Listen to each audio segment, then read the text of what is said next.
একটা প্লাস্টিক ব্যাগকে সাধারণত আমরা এইভাবে ভাঁজ করে রেখে দিই, এতে কি হয় ব্যাগটা খুলেই যায়। তো এইভাবে না রেখে প্রথমে ব্যাগটাকে মাঝ বরাবর ভাঁজ দিয়ে তারপরে আর একটা দুটো ভাঁজ দেওয়ার পর উল্টে দিয়ে একদিকে একটা ভাঁজ দিলে আর অপর দিকে একটা দুটো তিনটে ভাঁজ দেওয়ার পর এই যে গ্যাপ রয়েছে গ্যাপের মধ্যে ঢুকিয়ে দিলে এটা টাইট হয়ে আটকে থাকবে আর খুলে যাবে না, যেখানে রাখবে সেখানে সেভাবেই পড়ে থাকবে। তো এই টিপস যদি হেল্পফুল বলে মনে হয় শেয়ার করে সবাইকে দেখার সুযোগ করে দিও। চলো দেখে নেওয়া যাক পরবর্তী টিপস। ঘড়ি আমাদের অতি প্রয়োজনীয় জিনিস, এটা যদি বন্ধ হয়ে যায় তাহলে আমাদের অনেক সমস্যা হয়। তো এই ঘড়ির পেছনে যে ব্যাটারিটা থাকে সেটা যদি খারাপ হয়ে যায় তাহলে আর ঘড়ি চলে না।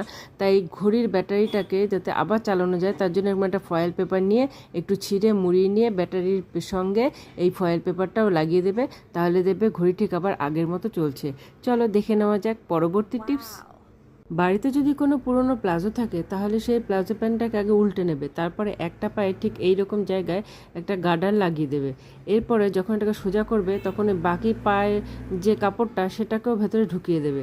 এরপর বাড়িতে যদি কোনো পুরনো এরকম চাদর থাকে, জামা কাপড় থাকে, তাহলে সেগুলো এর মধ্যে ঢুকিয়ে দিয়ে এর মুখটাকে বন্ধ করে দিলেই হয়ে যাবে বাচ্চাদের একটা ছোট্ট করে কোলবালিশ। তো এই তিনটে টিপসের মধ্যে কোনটা বেশি ভালো লাগলো আমায় কমেন্ট করে জানাও। Thanks for watching.